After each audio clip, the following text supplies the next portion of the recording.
Hey family, welcome back to Recipe Friday. I'm Chef Brent, and we're wrapping up week 1 of Restaurant Week. Monday, we had our Mongolian trio. Wednesday, we made miso glazed black cod. And today, we're going out for dessert. We're making my dairy-free bread pudding with warm whiskey sauce. And dairy-free does not mean that we're sacrificing the restaurant quality bread pudding. I want a soft custody center, vanilla, brown sugar, toasted pecans, and a little toasted pecans for the top texture, with warm whiskey sauce running all over everything. We're going to know it's ready by touch, aroma, resistance, temperature, and timing. Now, let's get into this culinary cockpit. Here's what you're gonna need. This recipe makes approximately 10 to 12 servings. You got some of that extra.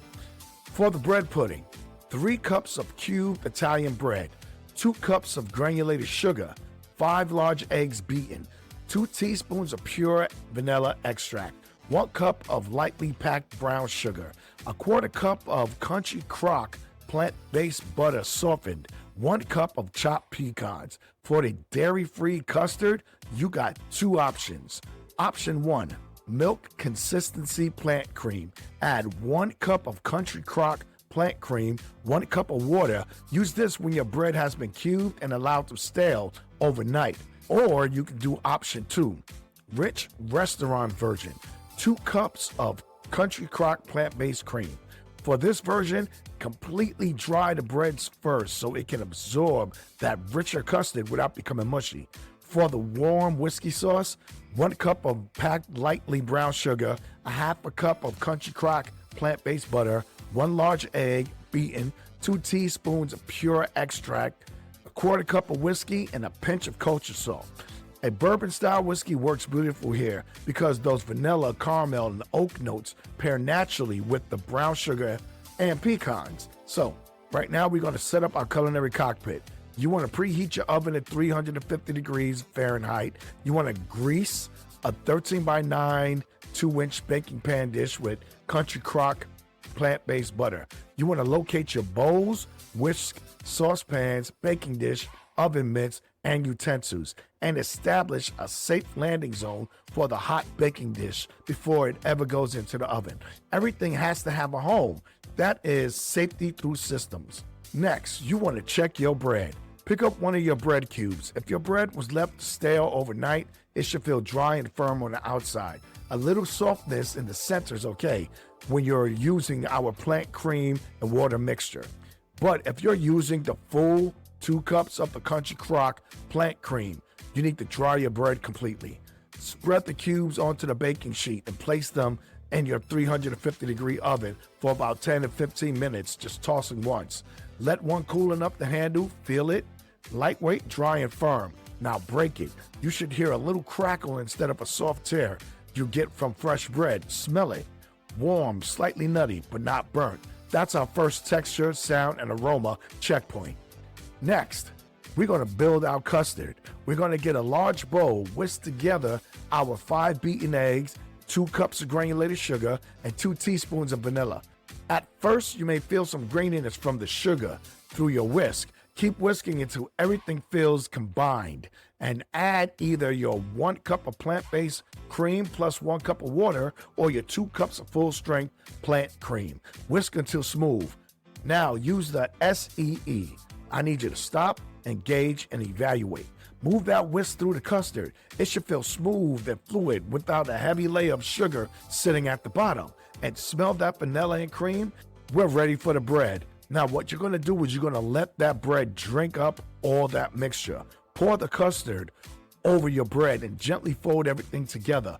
Don't beat it into mush. Don't beat it into submission. Let it sit for about 10 minutes. Now compare. Before soaking our bread, it was light, dry, and firm. Now it's heavier, softer, swollen with custard. Press one piece gently. You want to feel that the moisture has reached the center instead of just coating the outside, but the bread still should have structure. Saturated, not mushy. That's your texture checkpoint. We're going to build our pecan topping now. We're going to combine 1 cup of lightly packed brown sugar, 1/4 cup of softened Country Crock plant butter, and 1 cup of chopped pecans. Use clean fingertips to work everything together. Feel those textures change, the granulated sugar, the soft plant-based butter, and the firm pecans. They should come together in a moist, crumbly mixture. Squeeze a little in your hand. It should hold together briefly, then break back apart into crumbs. When you rub it between your fingers, that's what we want. Next, we're moving on to the baking part. You want to pour your soaked bread and custard into prepared baking dishes. Spread it evenly without packing them down. Now distribute your pecan topping. If you're not depending on sight, use your spatial system. Start at one short end of the dish and move left to right. Move forward, left to right again. Continue until you reach the other end. That gives us an even coverage without even depending on sight. You want to bake at 350 for approximately 35 to 45 minutes. Around a 35-minute mark, let's start gathering information. First, aroma. The vanilla becomes deeper. The brown sugar begins to caramelize. The pecans begin to toast. You should smell something warm, nutty, sweet, and caramel-like. Now, carefully press the center with the spoon. Earlier, our custard was loose and wet. Now you should feel more resistance. The center should give under your spoon, but shouldn't feel loose, liquidy movement underneath. That's your texture point. Confirm the center has reached at least 160 degrees with the accessible instant read thermometer. Remove the dish and place it in the safe landing zone. Let it rest for 10 to 15 minutes. Now you're at the quiet point. It's time to make our whiskey sauce. While the bread pudding is resting, grab a medium saucepan. Add 1 cup of packed light brown sugar, a half a cup of country crock plant butter, 2 beaten eggs, 2 teaspoons vanilla, and a pinch of kosher salt. Whisk everything together before turning on the heat.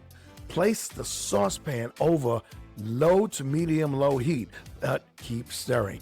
At first, you'll feel some graininess from the brown sugar, but as it heats up, that graininess begins to disappear. The sauce becomes smoother, and you'll start feeling a little more resistance against your spoon. We're not looking for pudding, we just want enough body to lightly coat the spoon. Remove the sauce from the burner and now carefully stir in your 1/4 cup of whiskey. If you're cooking over gas, make sure that the pan is completely away from the flame. We're making sauce, we're not flambeing anything. Now smell warmth from the whiskey, vanilla, caramel, oak, maybe a little spice. Return the saucepan to low heat for another 2 to 3 minutes, stirring continuously. As that sharp alcohol aroma softens, it should blend into the brown sugar, vanilla, and plant butter. Run your spoon through the sauce. Smooth, silky, pourable, enough body to lightly coat the spoon. That is your texture point. Turn off the heat, sauce is done. Now, let's serve. Press your serving spoon onto the rested bread pudding. Feel the contrast, a little resistance from the pecan topping. Then, soft, custardy bread underneath. Spoon a portion onto your plate and pour some warm whiskey sauce over the top. Don't drown it. We want that texture from those pecans. Now smell. Vanilla, brown sugar, toasted pecans, warm bread, whiskey. Take a bite. Soft, custardy, crunch from the pecans, caramelization from the brown sugar, silky whiskey sauce, and the warmth from the whiskey at the end. That's Restaurant Week's dessert. And yes, it's dairy-free. You can also make a nut-free brown sugar crumble if you're allergic to nuts. But we're not trying to make good dairy-free bread pudding. We're making good bread pudding that happens to be dairy-free. There's a big difference. And that's our standard. Now, let's talk about Restaurant Week accessible hospitality. Before we leave our restaurant table this week, here's today's hospitality thought. If you're putting a hot dessert or coffee in front of somebody who's blind or have low vision, tell them where you put it. Your bread pudding's at 6 o'clock. Your coffee's at 2. Simple. If you move their glass or clean something from around them, just let them know. Communication gives the guest information and control. Accessible is hospitality. Today, we felt dry bread become saturated with custard. We built our pecan topping through touch. We followed vanilla, brown sugar, and pecans through aroma. We felt our custard move from loose to softly set. And we felt our whiskey sauce change from grainy to smooth and silky. That's Unseen Cuisine. The food gave us information. We just have to pay attention. If you enjoyed today's Restaurant Week's episode, head over to unseencuisine.com for more sensory cooking resources, recipes, my book, and information about the Culinary Cockpit Foundations course. And share this episode with somebody who's ready to build more confidence in the kitchen. That wraps up Restaurant Week #1. Next week, we're going back out to eat. Different food, different techniques, different sensory experiences. Same culinary cockpit. I'm Chef Rick, and this is Unseen Cuisine. Trust your senses, trust your systems, and become the pilot.